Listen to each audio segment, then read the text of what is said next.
Hello, for those of you who don't know me, my name is Julia.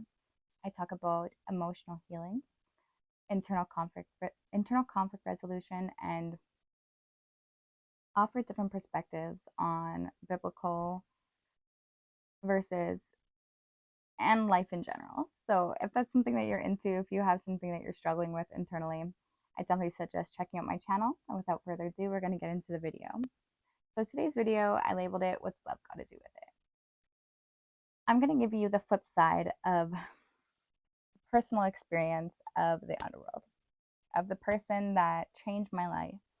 And although he's not here today, how this man showed me my worth and gave me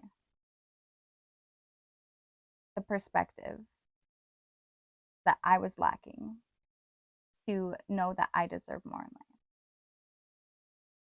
And without further ado, let's get into it. Shortly after dating that psychopath, I ran back into a friend of mine, and we'd known each other for about 5 years. So it's not like it was anything new. But I mean, the closeness that was new. All right. So the man that changed my life by giving me a hand up to create my own stability in my life. Within the first 2 months of us getting together, I was able to get my own apartment again, and I got myself sorted out. Beyond that, though, I got to experience a relationship with no fighting, no competition. In fact, someone who made me take a step back to see how much I was able to accomplish. We were both super busy, so we would meet up as much as possible for a bite to eat. We would talk about the things that we had to learn the hard way.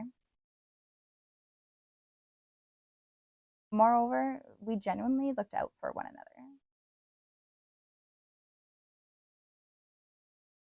Where our priorities weren't questioned and understanding was given. Some of the memories that really stood out, I remember we had a disagreement about money. And I knew that I was going to be able to show him at a later date. I just didn't have it with me. So instead of reacting, I just looked at him and I was like, okay, I'm not going to fight with you about money. And I gave him a hug. That's when I started to realize that when you genuinely care about somebody, proving who you are comes secondary to the emotions or the way that you treat someone. The way proving who you are is irrelevant almost in a way, because that understanding and that, how would you say it? That the bond is more important than having to prove your point. Well, after that, we never argued about money again. Another memory that really stands out is I just crashed his car. And I went to my brother's to wait for him because we were going to go to the mechanic right away. As I was walking out of the house, there was a dip in the ground, but it was covered by grass. I didn't see it, and I ended up hurting my ankle really bad. So upon us returning to my apartment, I was holding back tears. And he offered to carry me upstairs, because when I would hop, like I couldn't hop, I couldn't walk on it, nothing. And I looked at him and I laughed, because he's a rather small man. And I'm not big or anything, but I mean, compared to me, he was still tiny. And I said, yeah, okay. Want to know what you can do though? You can go upstairs and grab the dolly. This man dollied me to my front door as I tried so hard to hold back laughter. And if that's not love, I don't know what love is.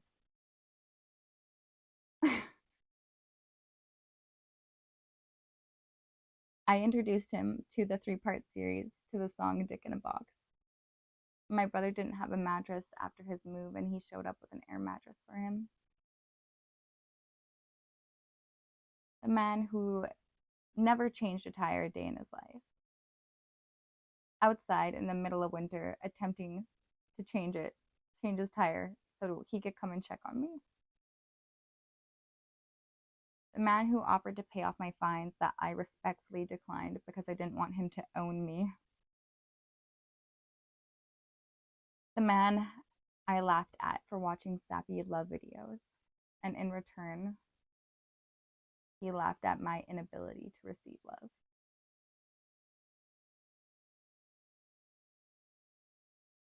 The man I think of when I was asked the question, long-term lust or short-term love.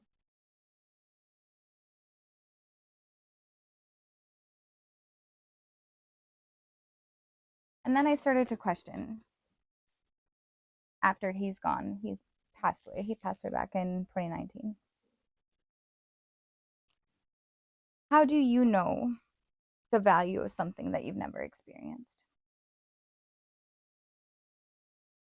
And do you place less value on a person, place, or thing, or less attention when reciprocation isn't there? Through this experience and a recent experience, I got to grasp learning to love through detachment doesn't mean the person's value changes. It means I honor my own value over their inability to receive me in their life. I pray for the evolution of the person as they still deserve love, even if that means without me. I forgive myself from the stronghold of self-limiting beliefs that mirror I'm unworthy, because that's not relevant here.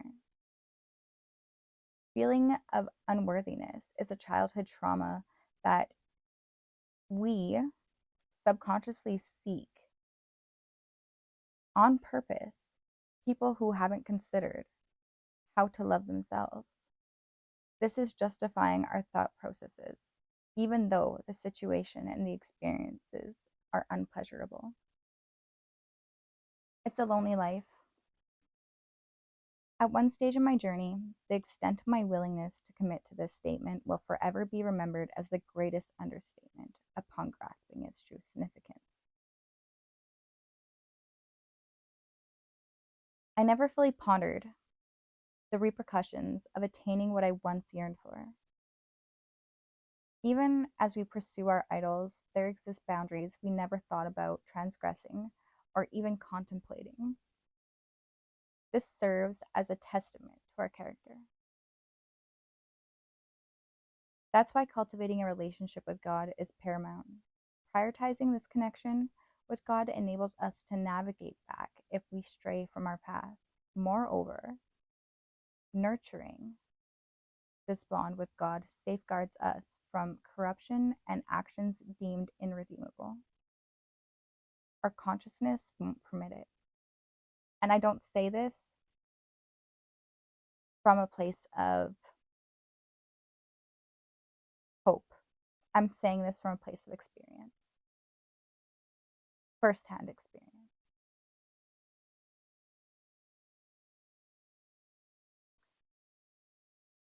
Before we get into the dynamics on the next video, I want to thank all my new subscribers and for tuning in and watching this video. I'll see you next Wednesday.